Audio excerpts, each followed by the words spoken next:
Pemirsa, babak baru kasus pembunuhan Vina Cirebon mulai menunjukkan titik terang. 1 dari 3 buron yaitu Peggy Setiawan alias Peggy Perong ditangkap di Bandung, Jawa Barat. Namun kasus masih menyisakan misteri menyusul pengakuan mantan napi yang mengklaim terjadi salah tangkap dalam kasus yang terjadi 8 tahun silam. Simpang siur 3 buron kasus Vina Eki yang dirilis Polda Jawa Barat mulai terkuak. Daftar pencarian polisi sempat dipertanyakan publik karena tak menampilkan sketsa wajah. Namun kini 1 buron terungkap. Sudah ditangkap tim gabungan dari Bareskrim, Polda Jabar, dan Polres Cirebon. Peggy Setiawan alias Peggy Perong yang merupakan pekerja bangunan diringkus di Bandung, Jawa Barat. Dan sejauh ini kita sudah berhasil menangkap 1 orang terduga tersangka yang kita DPO-kan, yaitu atas nama Peggy alias Perong, atau yang saat ini kita dapatkan informasi bernama Peggy Setiawan, seorang warga Cirebon yang kita tangkap di Bandung. Nah, saat ini teman-teman penyidik masih melakukan pendalaman, pemeriksaan terkait keterlibatan dari yang bersangkutan terhadap kasus pembunuhan Vina Eki. Bekerja saat ini sebagai buruh bangunan, ya, buruh bangunan di Bandung, sehingga kami melakukan penangkapan di Bandung. Sudah lama di Bandungnya atau dalam 8 tahun itu atau bagaimana? Informasi sementara seperti itu, namun akan kami dalami kemana saja selama 8 tahun ini. Peran Peggy Perong dalam pembunuhan Vina Eki yang terjadi tahun 2016 juga masih dalam pengusutan polisi. Ya, kami akan sebutkan terkait peran yang bersangkutan, keterkaitan dengan para pelaku yang lain tentu akan kami sampaikan secara terang-benderang dan transparan, dan kami yakin kasus ini akan dapat kami selesaikan secepatnya. Babak baru kasus pembunuhan Vina Eki bergulir setelah mencuat pengakuan mengejutkan dari mantan napi kasus Vina, Saka Tatal.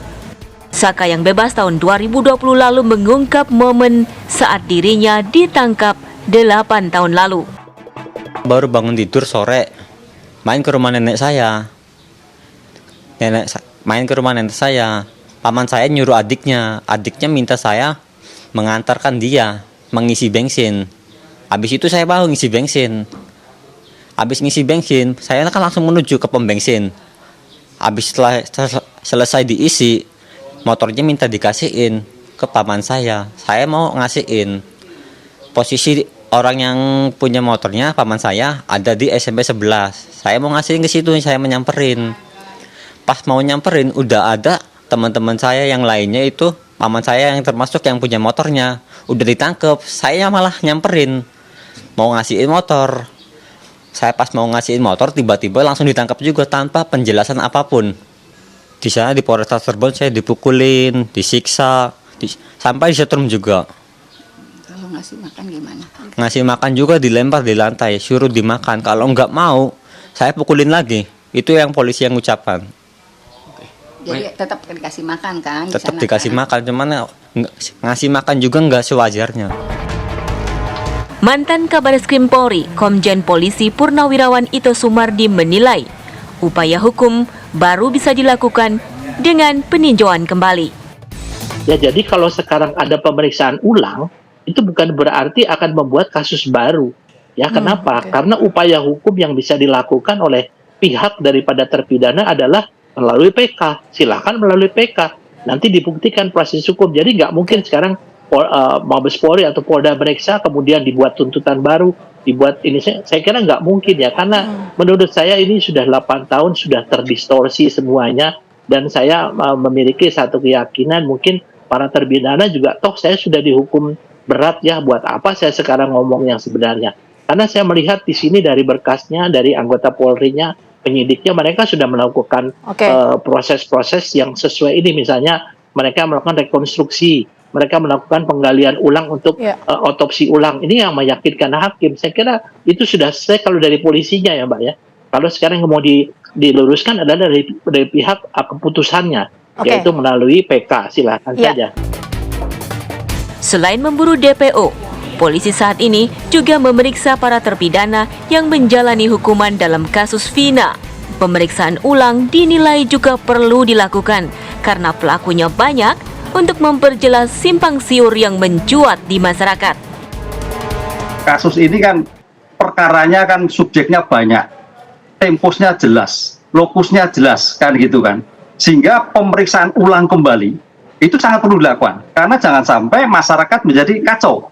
Ini sebagai bentuk tanggung jawab polisi bagaimana suatu memberikan kepastian informasi-informasi ini harus segera ditindaklanjuti. Bagaimana pemeriksaan ketika itu karena ini sudah lama dan mungkin juga perkembangan bukti berlanjut berkembang. Dengan demikian kalau kita diulang kembali, saya kira masyarakat akan memberikan kepercayaan pada Polri bahwa ini loh yang betul, bahwa apa yang DPO-kan sekarang itu adalah sesuatu yang keliru. Bisa jadi, tapi apa yang di masyarakat yang sekarang bisa juga betul karena konsep terjadi kesalahan kekeliruan dalam ilmu kriminalistik itu bisa jadi.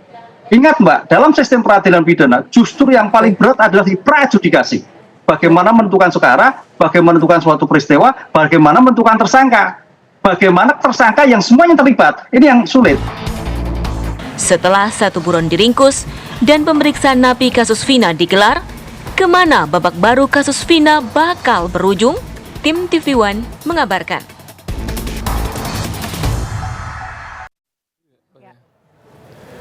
Lalu apa informasi terbaru dari Cirebon, Jawa Barat terkait perburuan buron kasus pembunuhan Vina yang kita tahu bersama hari ini Peggy alias Perong sudah diringkus. Sudah ada rekan kami, ada Sekar Wanda dari Cirebon, Jawa Barat. Sekar.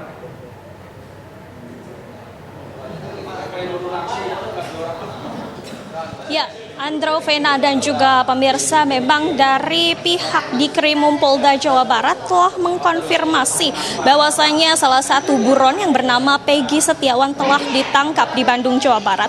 Dan dikabarkan Peggy Setiawan alias Perong ini berasal dari Desa Banjarwangunan, Kecamatan Mundu, Kabupaten Cirebon, di mana di tempat saya mengabarkan pada saat ini di kantor Desa Banjarwangunan.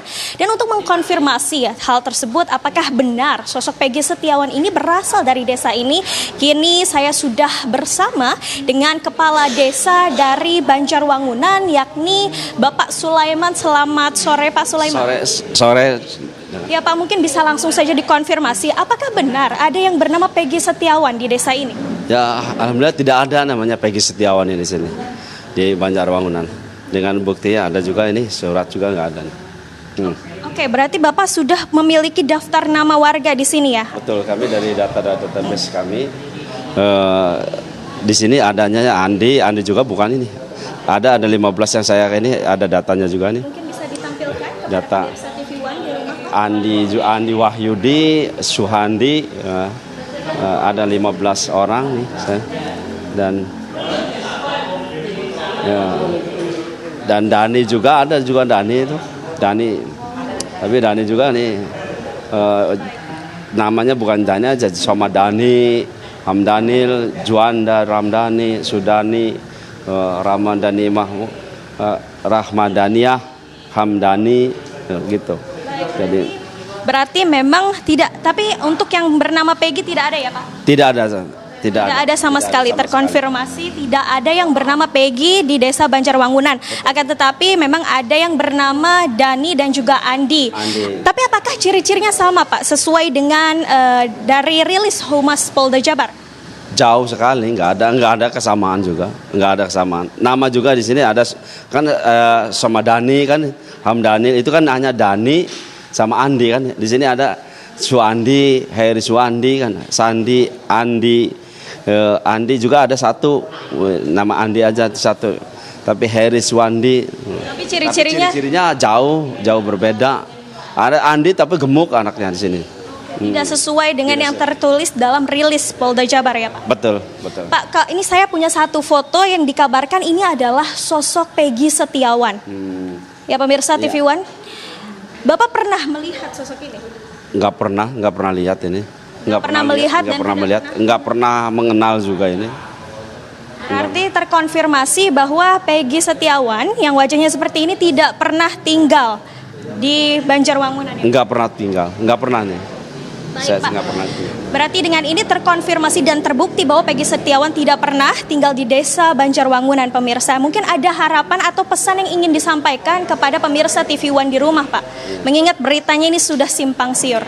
Ya, alhamdulillah dengan adanya saya juga tadi ada informasi bahwasanya Peggy alias Peron itu katanya udah ketangkap di Bandung. Nah, alhamdulillah, maka dengan kebuktian ini berarti kan ini bukan warga Banjarwangunan kan, alhamdulillah itu termasuk dan kami selalu siap untuk membantu aparat kepolisian untuk penanganan DPO ini. Tapi alhamdulillah dengan informasi yang ada bukti yang sudah saya terima tadi, ada informasi itu bahwa itu sudah ketangkap di Bandung. Tapi alhamdulillah juga bukan warga kita, bukan warga desa Banjarwangunan, Kecamatan Mundu, Kabupaten Cirebon. Terima kasih Pak atas waktunya. Terima kasih atas konfirmasinya kepada pemirsa TV One. Ya, Andro, Vena dan juga pemirsa, dengan ini bahwa terbukti bahwa Peggy Setiawan ini tidak berasal atau tidak pernah tinggal di desa Banjarwangunan, Kecamatan Mundu, Kabupaten Cirebon yang seperti dikabarkan. Dan untuk sementara informasi tersebut yang bisa saya sampaikan kembali ke Anda di studio. Andro, Vena, silakan. Dari desa Banjarwangunan, Sekar Wanda melaporkan langsung. Terima kasih atas laporan Anda. Selamat kembali bertugas.